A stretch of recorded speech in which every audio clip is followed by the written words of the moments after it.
In this video, we're just going to walk around and show you some of the vendors and a few of the Q&As by the celebrities at Steel City Con.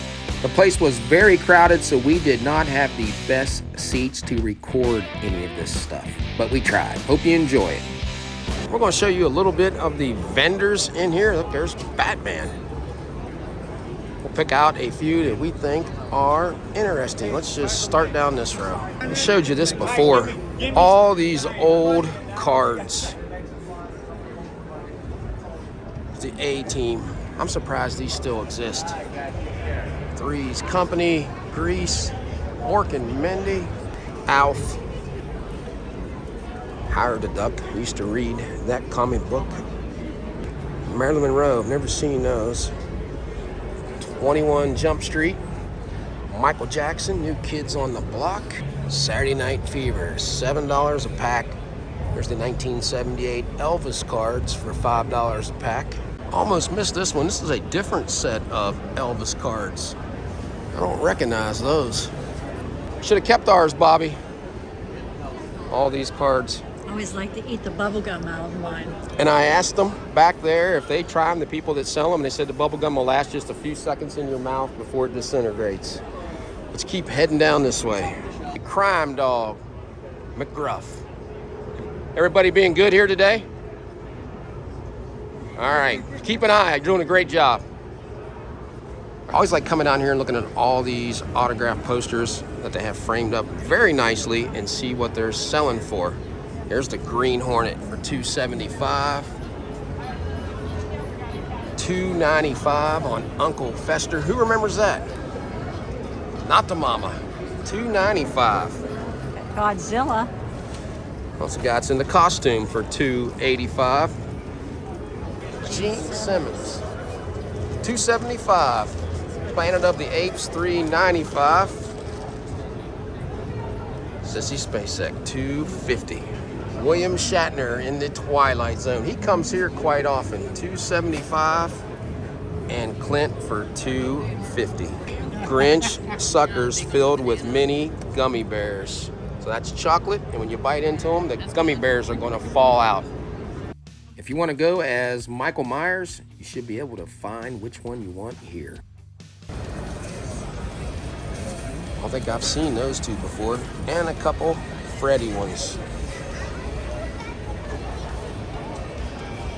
And there's what I went as for Halloween this year, the Terrifier. Look who we have run into. The Bumble is here. And he has his teeth. They haven't pulled your teeth yet. That's great. Even though the Christmas Story cast is here today, I haven't seen a lot of Christmas Story items. The plush Ralphie for $45. Now a Ralphie Funko with the bunny suit on goes for about $650. They do have a leg lamp back here you can buy. I used to have this game years ago, the Mystery Date. Where's yours at today? It's long gone. But if you remember from the movie The Santa Claus, the mom Laura, that's what she wanted Santa to bring her. And she ended up getting it. You can't find this game anywhere anymore. Want that on your Christmas list? I'd like to play it again. Ralphie Funko for $200.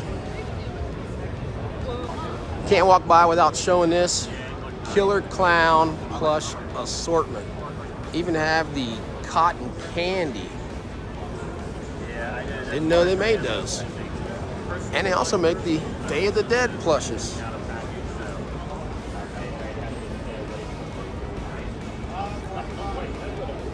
I'm not sure if that's Teen Wolf. Michael J. Fox. Some sweets here at the con. Chocolate pretzels for $250. Deep dish cookies for $4. I'm with Chris, who owns Buffalo Bill's house. He's going to tell us a little bit about it. Yeah, what's up guys? My name is Chris. I own Buffalo Bill's house. It is the real house where The Silence of the Lambs was filmed. It is the actual filming location. The last 20 minutes of the movie were shot in our iconic house, as pictured behind me. We offer overnight stays and guided tours. We bought the house 2 years ago, and we've opened it up as an Airbnb, so you can rent the house out for up to 8 guests at once. We don't do the bed and breakfast thing, so you don't have to share the home with anybody else. Get the whole place to yourself to enjoy. We do have 2 fully interactive film sets in the basement, built after the movie, Buffalo Bill's workshop, where he did his iconic dance sequence, as well as the big pièce de résistance, or interactive well set, built in partnership with Tom Savini, famous special effects makeup artist, and the students and faculty of his school. You can get in the well for photo ops. It's a beautiful 113-year-old Victorian home, riverfront property, and we've been open 2 years. We've been having a great time doing it, so we certainly urge you to come down and check it out. You can get more information at buffalobillshouse.com. We also offer overnight stays, guided tours, and on-location filming for all you filmmakers out there. Hey, appreciate it, Chris. And that is located in Perryopolis, Pennsylvania? Perryopolis, Pennsylvania. We're just 30 miles outside the city limits of Pittsburgh, PA. All right, thanks. Keepsake ornaments, a lot of old Star Wars ones. We have that one, Jack Skellington. Bunch more in the back. We were pretty excited to see these. These were plushes from Rudolph the Red-Nosed Reindeer, sold at CVS years ago. We have every one of these small ones. The person running the stand said if you have the large Raggedy Ann doll, it's worth around $400. Do not have that one. Look at these shirts. The Mothman. Bobby and I need to get down to Point Pleasant sometime. Check out the Mothman Museum. It's the Loch Ness Monster. They have the Charlie's Angels Barbie dolls for $100. Mork and Mindy. The Munsters. There's the original Batman. They brought these out. They're selling them again. That one is worth $260. The new ones are $19. I had them all. Wish I would have kept them. That looks like the Hardy Boys back there, Bobby. That one, Parker Stevenson. The Weevils. My sister played with those when she was little. God, I forgot all about those. Those are $30. $6 Million Man, $750 sign. Welcome back, Cotter. Viewfinder.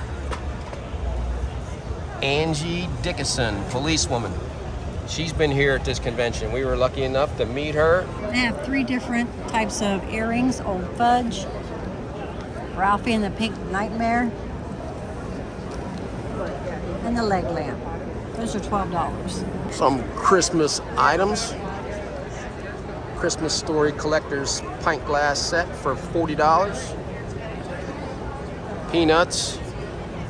Bunch of collectibles from Rudolph the Red-Nosed Reindeer.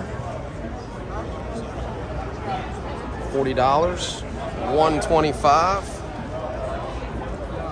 $60 on that set. Who remembers buying those big comic books years ago? There's a Batman and Robin one up there for $125. Here's what we were talking about earlier. There's Ralphie in the bunny suit for $650. And if you get that, you might as well get Peter Billingsley to sign it. They also brought out an old man Funko, and there's the Sheriff Ralphie for $225 we saw up front already. Old toys. Looks like maybe from the 50s. And that one says from the 40s for $135. That looks like Popeye the Sailor Man back there. Mechanical Santa Claus. Tin Soldiers. Davy Crockett. Who remembers the old Matchbox cases? I think Matchbox would come in. Looks like the old price is still on them. They cost 36 cents when they came out. Superheroes and super villains. 8 big full pages pictures to hang on the wall. Never been opened. What's he want for that? $495. I think I had that book. Peach Dragon. $45. This is the one you would put the record on and just turn the pages and sing along and read along with them. How about that, guys? HR Puff and Stuff game. Partridge Family, Man from U.N.C.L.E., Patty Duke, The Flying Nun, Batman cartoon kit. Now, I know I had that. I'm gonna pull that out and see what that sells for today. Well, I threw that away. Batman color forms, $245 today. Wow. I'm sure all you guys watching this had these kind of games and threw all of them away. There's Planet of the Apes. Captain Crunch even had a game, $75. Here's Kiefer's table for tomorrow. Autograph $100, no photos, no quotes, no videos. Cash only. Wow. And over here is his co-star from Lost Boys. See him. Jason Hughes. A sign showing you a few of the actors that are going to be here in April. John Carpenter from Halloween. Juliette Lewis. Barbara Eden, she's been here before. Shannon and Billy West. Maybe with Juliette Lewis coming, they'll bring back the whole cast from Christmas Vacation this time. All day long, celebrities come in here and talk. This room will be filled tonight when Christmas Story happens, and tomorrow they're doing Scream and the Lost Boys. Those will be the three big ones, I think, from this. Something special with this convention was the 40th anniversary of the movie A Christmas Story, and they had the cast here. We did a full video of this with their Q&A, and I will link it in the description of this video. What you're watching now is them signing our poster.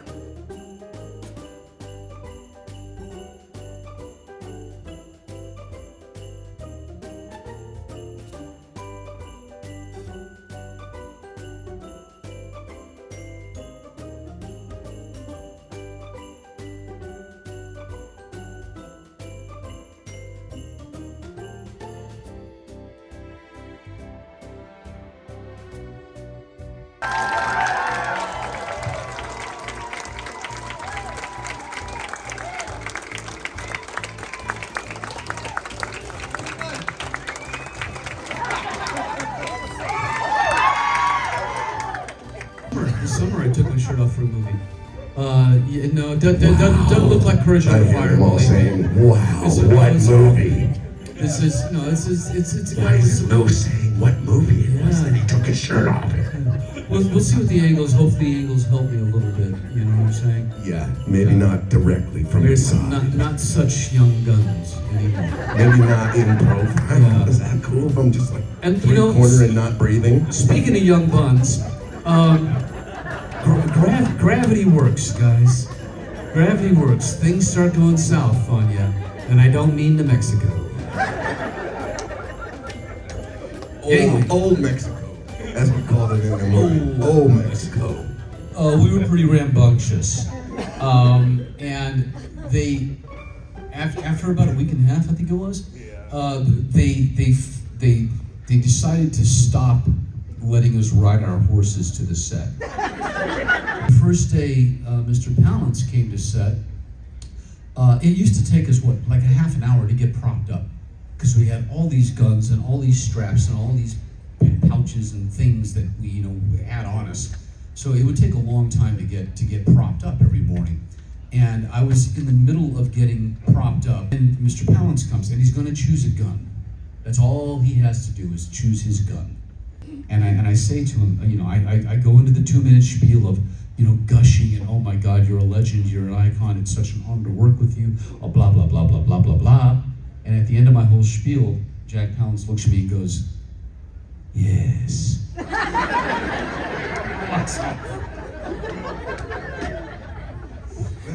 This is what I remember about Jack Palance, is they get him all propped up and walk him slowly out to the set. They get him up on his horse. He'd say his one line, regulars, go straight to hell. Right, some big performance, and then they'd get him off his horse and then walk him to his car. And that was the end of his day. A lot of people say, did you love doing La Bamba? I did, but I'll be really honest, I was scared every single day. I was cast for La Bamba after they did a national talent search and saw 600 people. I was cast on the Friday before they started rehearsals on Monday. I had 5 days. 5 days to learn 16 songs. I don't play the guitar to learn all the fingering. They put me on a 5-meal-a-day diet because they wanted me to put on 10 pounds. I was a skinny dude back then. Kiefer and I are writing out, yeah, I think that went okay. Yeah, that went pretty good. Yeah, don't you think? And then between the two of us, like a freaking greased lightning bolt, comes Charlie. His horse is Bolting. Charlie's boots are up around the horse's head, like this. He is leaned back, completely prone on the horse, screaming, "Whoa! Whoa!" And immediately on his heels are two stunt guys going after, and they're trying. They finally, stop the horse. But yes, that's all I saw. Was, wow! Wow!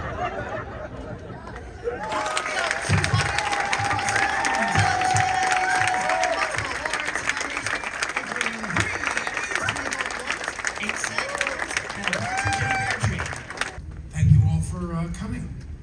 I've never done this before. I've done the conversation with kind of program where you get interviewed by somebody. I've done that countless times, but I've never been to one of these events before. And it's kind of cool because everybody's so gung-ho about movies, I showed my kid a picture of Gina and I and Keaton in Beetlejuice, and I pointed to myself and I go, "That's Daddy." And my younger and thinner and my dark hair. And my kids are like, no, you're that guy. And they point to Keaton. And I go, no, that's Daddy there. That guy there, and then check Richard is Daddy. And I'm like, no. Anyway. Welcome to Pittsburgh. So glad to have you here. I've been here a few times. I did the movie Concussion with Will Smith. Like the first 2 days I'm working with him, he walks up to me, he's like,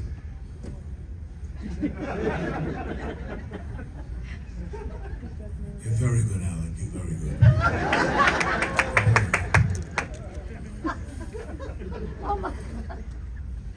Say it slower.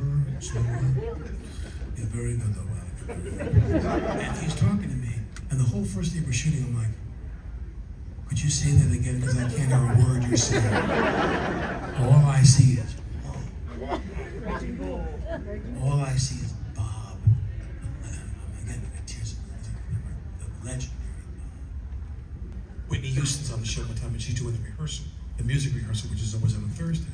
And I'm watching her, and of course, I'm falling in love with Whitney Houston, let's be real. And she's like stunning. And then she sings like, I can't believe it. And she comes off the stage, and she's coming toward her dressing room, which is near my dressing room. And I look at her and I go, "You really are all the things people say you are." And she looks at me, she goes, "I know, baby." And she disgusts me and leaves. She says, "I know, baby." Well, Tom is really everything people who know him well, he really is, which is that he is the hardest working person you've ever worked with in your life. He's like, "Okay, make a movie, man. Come on!" And he's like so pumped and so psyched. He's like a maniac. He's work and shoot. And I always say, when you do those big movies and they have all that money, you're doing a scene with like a glass tower building, glass wall building, all glass and steel. I'm about to do my scene. They go, "Okay, rolling." And then you hear on the walkie-talkie, and the guy runs in with a spray bottle, and he sees a little smudge on the window, and he's like,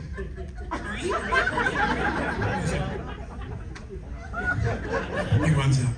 Like on Cruise's movies, they have the money for everything to be perfect. And they are. Bob was great about not telling you what he was going to do and rolling the camera. So I'm standing there thinking this is the moment they're going to cut to when I'm waiting in line, and this dude rolls up. And he starts getting real close to me. And he starts telling me what he likes. I'm like, "I like the Tin Man." I'm like, and it was very genuine. And when I said, "Don't bother me," I couldn't think of why. I'm like, "I'm thinking." And I was looked at Bob like, "Who is this? Like, did he sneak on the set?" And Bob was just like, "Oh, we got it, cut."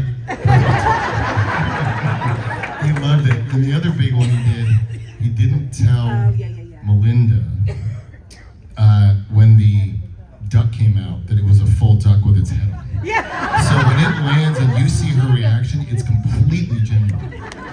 And then I don't think he told Darren that he was going to chop the head off. So and we're just laughing hysterically at it. So he was really great at kind of setting up that stuff. The awful thing about being old is that you feel tired all the time. But you don't know if you're feeling tired because you're tired or because you're old. So you don't know whether to rest or not. It's very confusing. And not only am I deaf, well, there's all sorts of things that happen. I mean, one of the main things that happens as you get old is you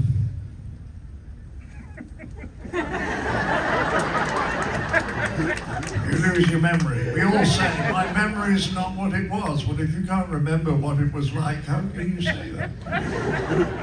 And your sexual drive goes, which is a tremendous release. It's just wonderful. It means you can smile at pretty young ladies now, and they smile back because they know they can run faster. This is the difficult bit about getting old, is that your nasal hairs go white. And people become obsessed with them. When you're talking to them about something serious, like the tragic death of your mother, they cannot take their eyes off your nasal hairs. They just stare at them endlessly. So you get rid of them by cutting them, but if you trim them, then they start growing faster. And if you try to dye them black, you practically choke to death with the water. So you have to grow the nasal hairs very, very long so that you can comb them down into the top of your moustache. And then you forget that you don't have a moustache. And you have these nasal hairs that have gone right, you look like some strange Mandarin emperor.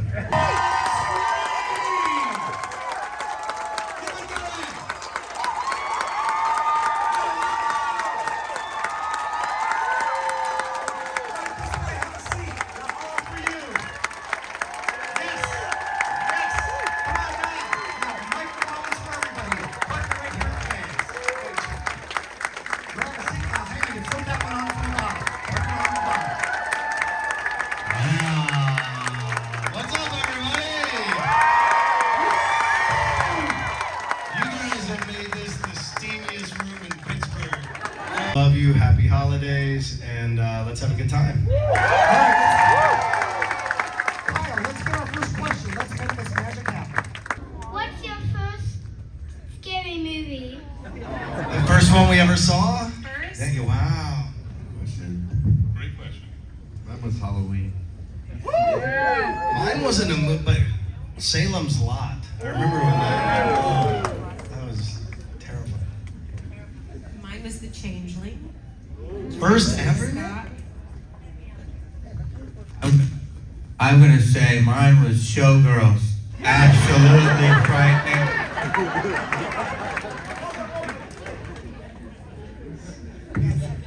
Every con, he says the same thing. It's good every time. The scariest thing I read Pet Cemetery when I was like your age. My favorite project was a movie none of you will have seen called The Company. I saw it. Okay, we saw it. Where I got to dance with the Joffrey Ballet. And Robert Altman directed it. And Nev produced it and created the whole movie. 6 wouldn't have worked without 5 movies with Dewey in it. We know that.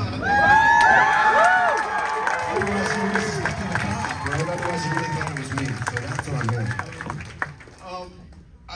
I too love the reveal in the first one. It was just something great. And they shot it over such a long period of time. It was almost comical. You'd come down and the father would be tied up again. Like this, you know, they could take the stuff off, but once you kind of put it on, you kind of have to commit to it being on for a while before they can give you a break.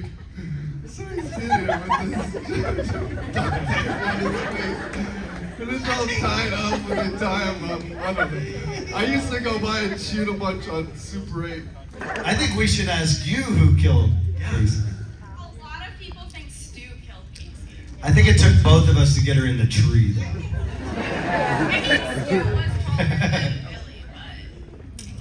She had it coming. All right. I know the question you're thinking of, though. What the one people asked is, did I ever apologize for hitting him with the phone? The answer is no. I thought it was hilarious. And then we had to do it repeatedly. I don't want to be played by Jimmy Stewart. Ooh. He was amazing. Well, I just don't see it. All the old people laughed. my mom and dad will be so mad. Perfect. I don't know. Marlon Brando as Billy Loomis.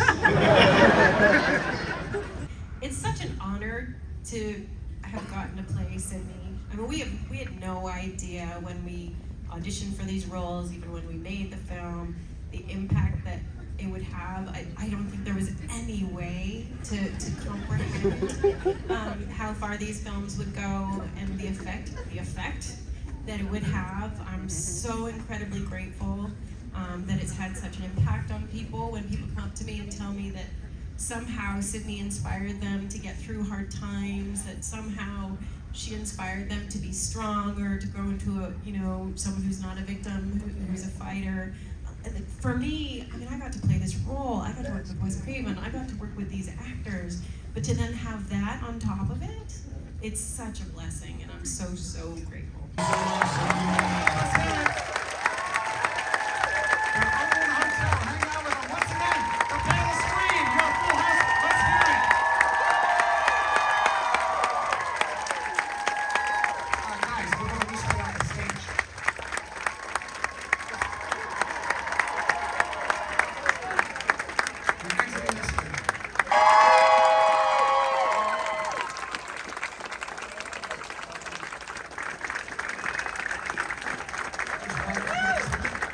I was really fortunate.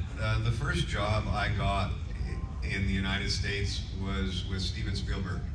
And I did the pilot episode of a show that he created and developed and directed called Amazing Stories. And and it was at a time that if Steven Spielberg hired you, for about a year and a half, you had a golden ticket, and people would just start hiring you, and that's how I got Stand By Me. Yes.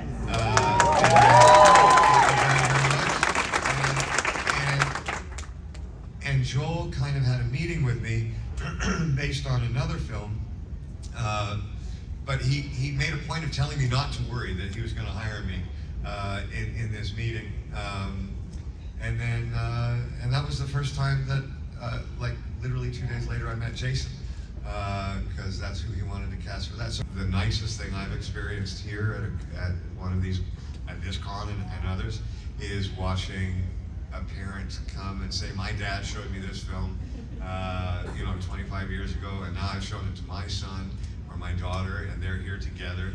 And that's one of the greatest things that you can be a part of. If you're a part of that kind of family legacy, where something you've made can kind of transcend to a parent, to a child and a grandchild. That's something amazing to be a part of it. And I think all three of us have discussed how nice that is for us to kind of be a part of that with you all. I think I took a jacket. I made the earring out of a paper clip anyway, so I figured I deserved that. I deserved that. But I think that's it. I wish I had taken the bike. I'd be grateful for that. It would have fallen apart within a week, but I took Jamie Gertzel. It was a long time ago. I think I took the sunglasses and the jacket and I gave it home. yeah, I took my jacket, which rapidly deteriorated. Joel told me, when he got me to do the movie, he said, okay. I said, all right, I'll do the movie, but I'm not wearing makeup and I'm not flying. And he said, you don't have to wear makeup and you're not flying. Then about 3 months in, he comes to my trailer, he goes, "You're gonna have to wear some makeup. We're gonna do a little bit of flying." So actually, in that movie, the appliances are not even mine. I mean, I'm wearing yours or Billy's. They literally didn't make them for me because that's how he suckered me into doing it. And so I wasn't in it as much as these guys. You all talk about the process of putting the makeup on, which takes about 4 hours, but no one really talks about the process of taking it off, which takes about 3 hours. And we wanted to go have lunch, and we were tired of the caterers. This was about 3 months in. And so we just hopped in the car together and went to a restaurant, but we had the full makeup on. And man, these two girls pulled up in the car next to us, and they just lost it. One of my favorite quotes was the desperate kind of effort to negotiate a kind of peaceful initiation as opposed to one that's forceful. I liked that. I like that scene very much. So that would be mine. I don't say anything in the film. So what was your favorite quote of mine? I have so many. About me. Can we clear the afternoon? No, but you know, in all honesty, and I said this, you know, because we've done this sometimes with Billy Worth here, is that it's not to be discounted that those Lost Boys barely had any dialogue, but they are horror icons now. I mean, everybody knows these guys that they created. And I mean, and you guys like going to cons and all that, and the vampire genre is probably the biggest in horror, and if you think about it, there are over 100 years of those movies, and that picture of Kiefer that you all know, with that face coming out of the dark, with the hair up there, because I've seen it tattooed on many of you, that is as famous as Bela Lugosi. I mean, that picture, and it's not easy to do that, and he didn't have tons of dialogue either. That is the presence, the way he moved, the way he felt, the other actors, and same thing with those Lost Boys. The way they move, the way that Joel shot them, those guys are horror icons, and it's not easy to do. Thanks, Jason. Yeah.